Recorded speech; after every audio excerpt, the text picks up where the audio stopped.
फिर से स्वागत करते हैं दोस्तों आपका हमारे YouTube चैनल पे।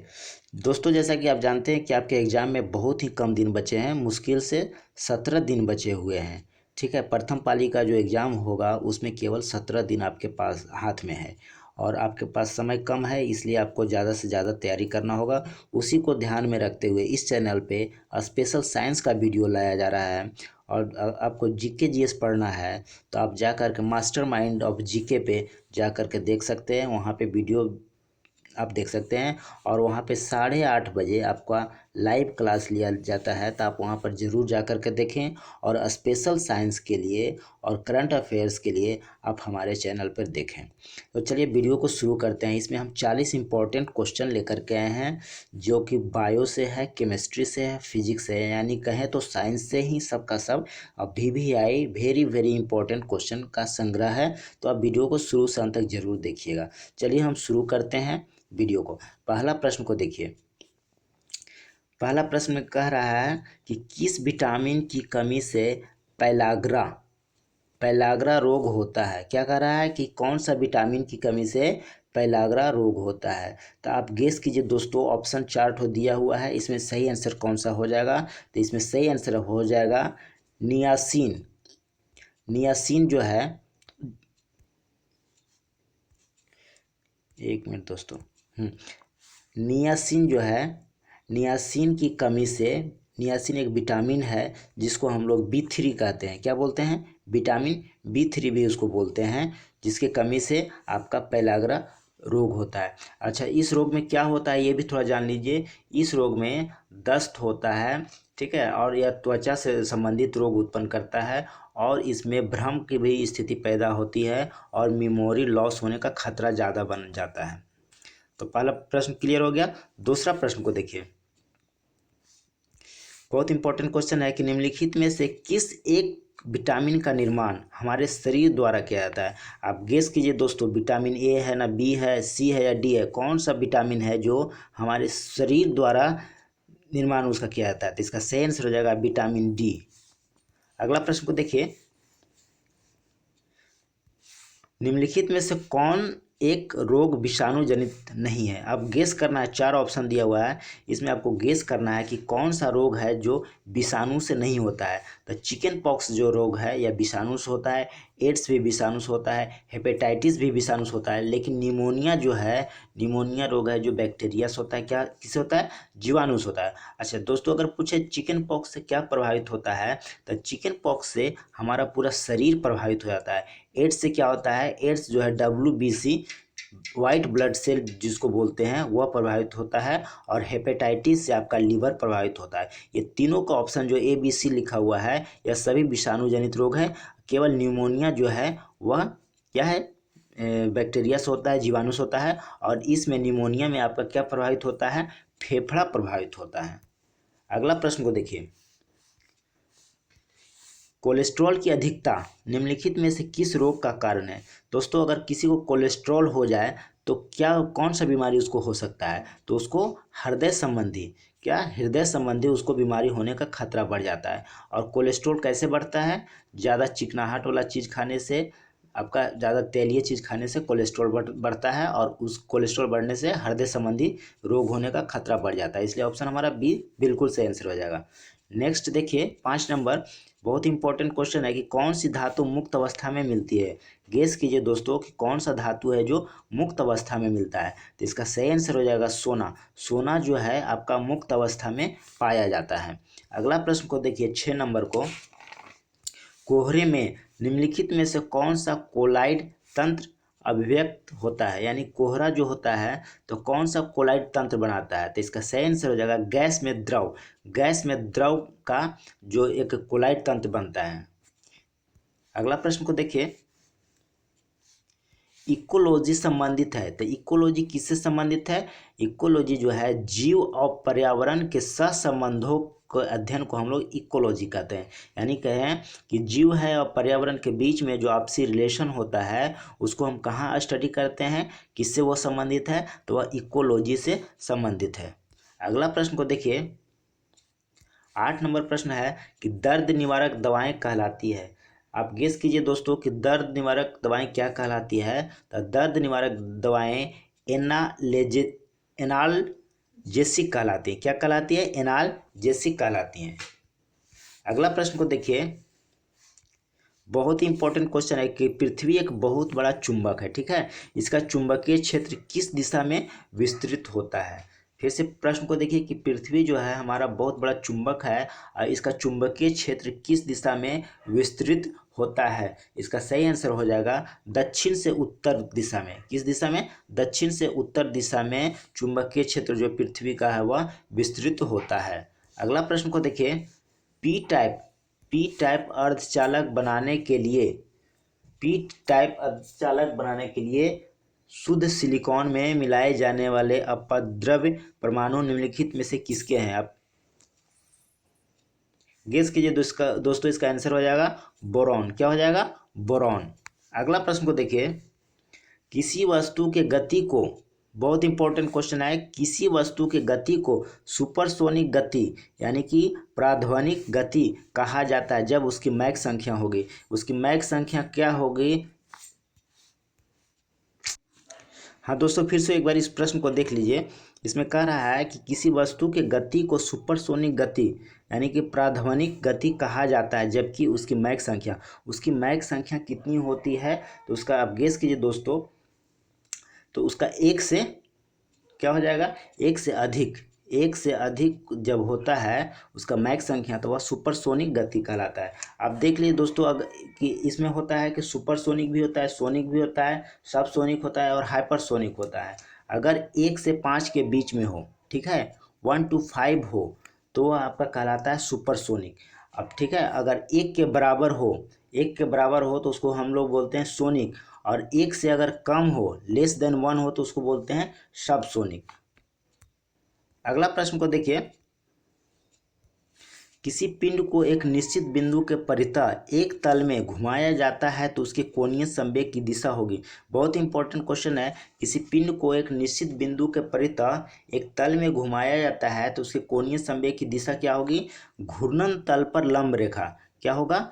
घूर्णन तल पर लंब रेखा। ऑप्शन सी हमारा बिल्कुल सही आंसर हो जाएगा।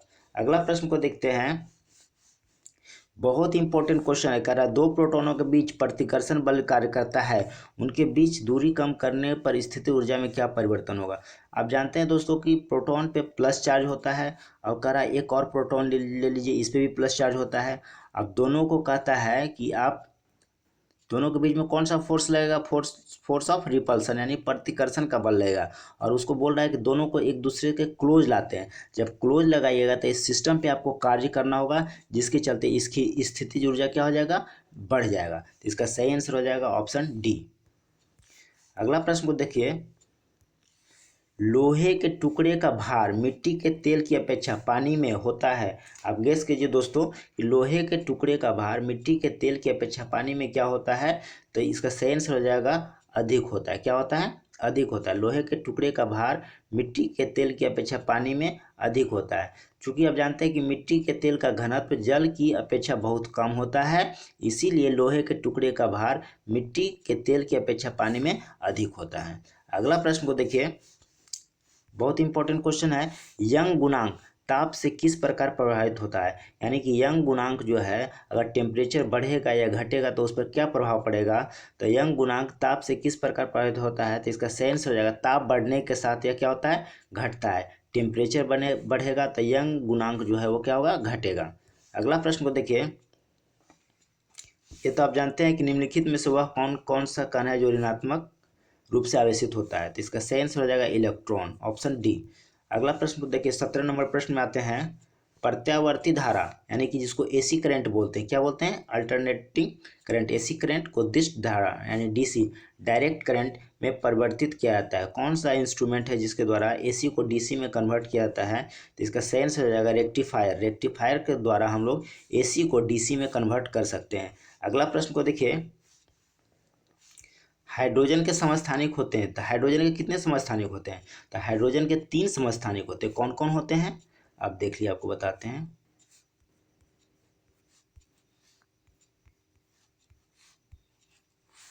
देखिए 3 ठो यहाँ पे समस्थानिक लिख दिए। पहला है ये प्रोटियम है, दूसरा है ड्यूटेरियम है और तीसरा है ट्राइटियम है। तो हाइड्रोजन के 3 समस्थानिक हुए, प्रोटियम, ड्यूटेरियम और ट्राइटियम। अगला प्रश्न को देखते हैं। आवर्त सारणी, आधुनिक आवर्त सारणी आधारित है। आधुनिक आवर्त सारणी किस पर आधारित है? तो आधुनिक आवर्त सारणी जो परमाणु क्रमांक पर आधारित है। किस पर आधारित है? परमाणु क्रमांक पर आधारित है। अगला प्रश्न को देखिए। सामान्य जीवन में प्रयोग की जाने वाले निम्न धातु में कौन मिश्र धातु नहीं है? आपको गेस करना है दोस्तों कि जो 4 ऑप्शन दिया हुआ है इसमें कौन सा है जो मिश्र धातु नहीं है। आप इसका सही आंसर हो जाएगा तांबा जो है मिश्र धातु नहीं है। अगला प्रश्न को देखिए, बहुत इंपॉर्टेंट क्वेश्चन है। किसी द्रव को वाष्प में परिवर्तित कर, यानी कि द्रव को क्या करना है? वेपोराइज कर देना है, वाष्प में परिवर्तित कर दूसरे स्थान पर भेजने व फिर से उसे ठंडा कर द्रव में परिवर्तित कर लेने की प्रक्रिया को क्या कहते हैं? आसवन कहते हैं। क्या कहते हैं? आसवन कहते हैं। देखिए दोस्तों, आसवन में क्या होता है, जब दो द्रवों का क्वथनांक, ठीक है, दो द्रव है, दोनों का क्वथनांक में काफ़ी अधिक अंतर हो, ठीक है, काफ़ी अधिक अंतर हो तो उसके मिश्रण को सेपरेट करने के लिए हम लोग आसवन विधि से उसको अलग करते हैं। अगला प्रश्न को देखिए। हमारी जीभ, बहुत ही इंपॉर्टेंट क्वेश्चन है। हमारी जीभ का वह भाग जो मीठा स्वाद बताता है। अब बताइए कि हमारा जो जीभ है उसका कौन सा भाग है जो मीठा स्वाद को बताता है? तो इसका सही आंसर हो जाएगा अग्रभाग। अग्रभाग जो है हमारे जीभ का वह मीठा स्वाद बताता है। अगला प्रश्न को देखिए।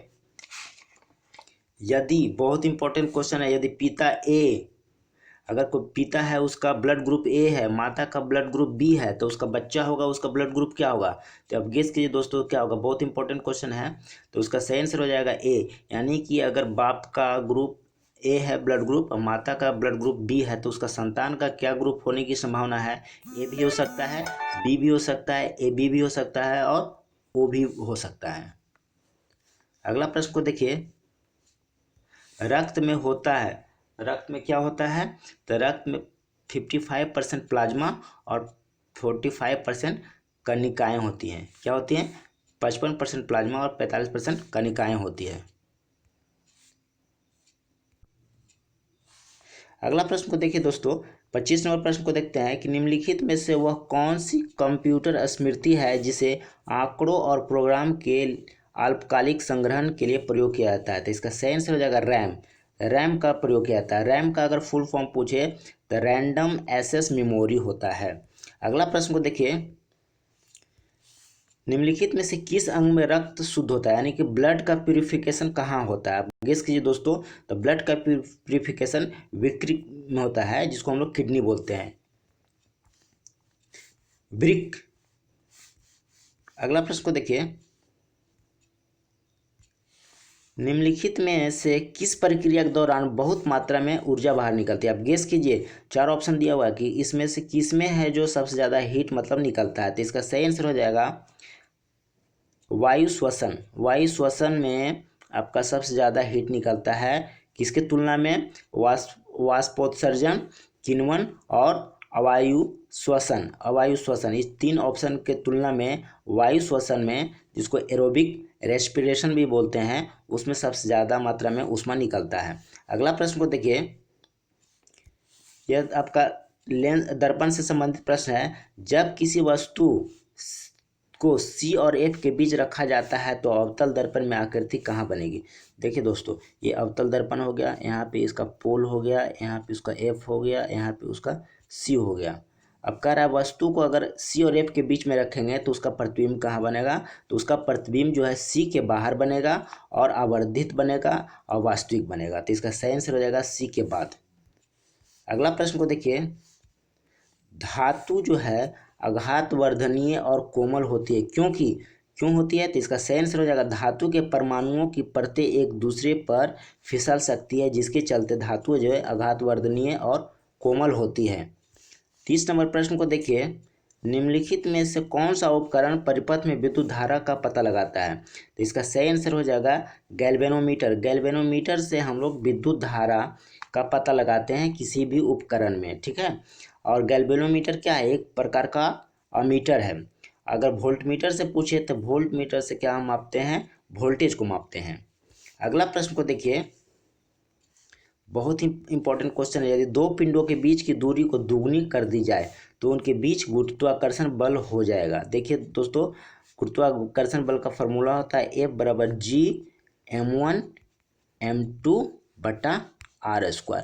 यही फार्मूला होता है। अब क्या करा है, यदि दो पिंडों के बीच की दूरी दुगनी कर दिया है, यानी कि जो बीच की दूरी है r जो है वह दुगनी कर दिया जाता है। इसको देखिए डायग्राम में, एक वस्तु है A और एक B है, ये A है और ये B है, और इसके बीच में जो बल लग रहा है F, ठीक है, यानी दोनों के बीच की दूरी अगर r मान लिया जाए तो उसके बीच में जो F लग रहा है उसका ये फॉर्मूला हुआ।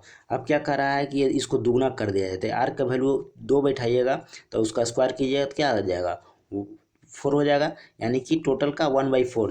तो इसका सही आंसर हो जाएगा कि यह घटकर 1/4 हो जाएगा।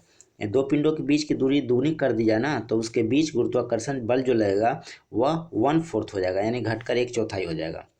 अगला प्रश्न को देखिए, यदि एक पृष्ठ पर कार्य करने वाले बल को दुगना तथा पृष्ठ क्षेत्रफल को आधा कर दिया जाए तो दबाव क्या होगा, यानी कि प्रेशर क्या होगा। तो प्रेशर बराबर होता है फोर्स बटा एरिया।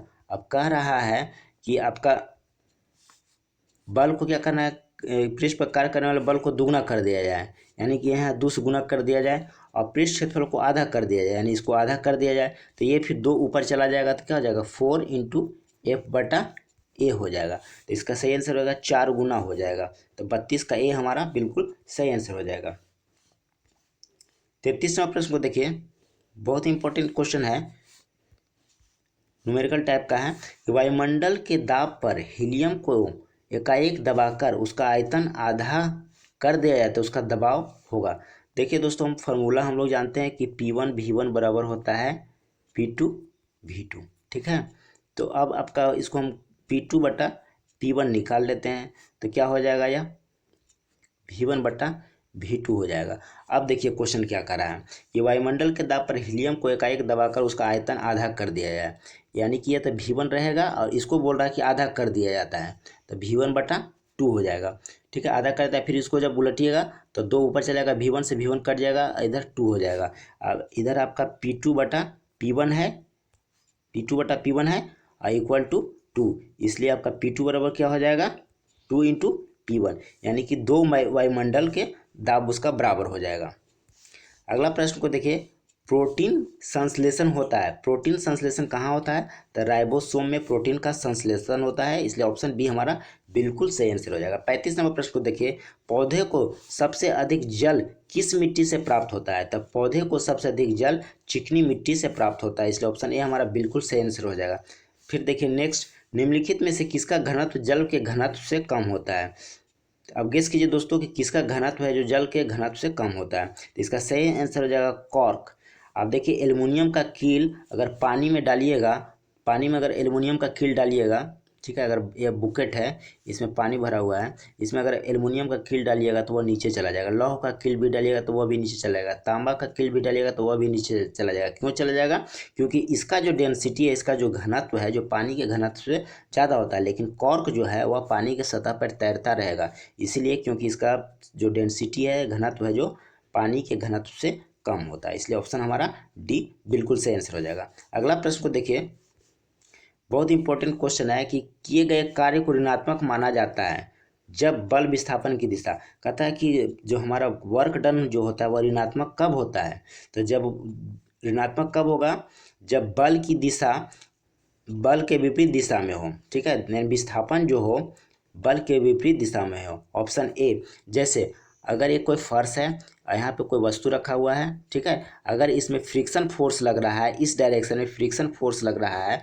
और वस्तु का डिस्प्लेसमेंट इस डायरेक्शन में हो रहा है, तो फ्रिक्शन के द्वारा जो किया गया कार्य होगा वह ऋणात्मक होगा। क्यों ऋणात्मक होगा, क्योंकि बल का दिशा और विस्थापन की दिशा दोनों क्या है, एक दूसरे के विपरीत है। तो इसका अब फिर से एक बार देख लिए कि किए गए कार्य को ऋणात्मक कब माना जाता है, जब बल विस्थापन की दिशा के विपरीत हो, यानी बल के विपरीत दिशा में विस्थापन हो, तब जो कार्य होता है वह ऋणात्मक होता है। अगला प्रश्न को देखिए, उस निष्क्रिय गैस का नाम क्या है, निष्क्रिय मतलब अक्रिय गैस का नाम क्या है जिसे आधुनिक आवर्त सारणी में पहले आवर्त में रखा गया है, तो इसका सही आंसर हो जाएगा हीलियम। क्या हो जाएगा, हीलियम। अगला प्रश्न को देखिए, अंडे देने वाले प्राणी कहलाते हैं, क्या कहलाते हैं, अंडज कहलाते हैं। अंडे देने वाले प्राणी क्या कहलाते हैं, अंडज कहलाते हैं। 40 नंबर प्रश्न को देखिए, चुंबकीय क्षेत्र का मात्रक है। चुंबकीय क्षेत्र का मात्रक क्या है, आप इसका गेस कीजिए दोस्तों। इसका सही आंसर हो जाएगा न्यूटन पर एम्पियर मीटर। क्या है, न्यूटन बटा एम्पियर मीटर चुंबकीय क्षेत्र का। अगर इसका एसआई मात्रक पूछे तो उसको हम लोग क्या बोलते हैं, टेस्ला बोलते हैं। क्या बोलते हैं, टेस्ला बोलते हैं। और आपका एक हो गया न्यूटन बटा एम्पियर मीटर और एक टेस्ला हो गया। और एक और होता है weber per metre square. Weber per metre square को भी हम लोग चुंबकीय क्षेत्र का मात्रक बोलते हैं। दोस्तों ज़रूर कमेंट करके बताइएगा वीडियो कैसा लगा, और आपको फिर नेक्स्ट वीडियो में मिलते हैं फिर 40 महत्वपूर्ण बायो और फिजिक्स केमिस्ट्री से रिलेटेड क्वेश्चन लेकर के। तब तक देखने के लिए बहुत बहुत धन्यवाद।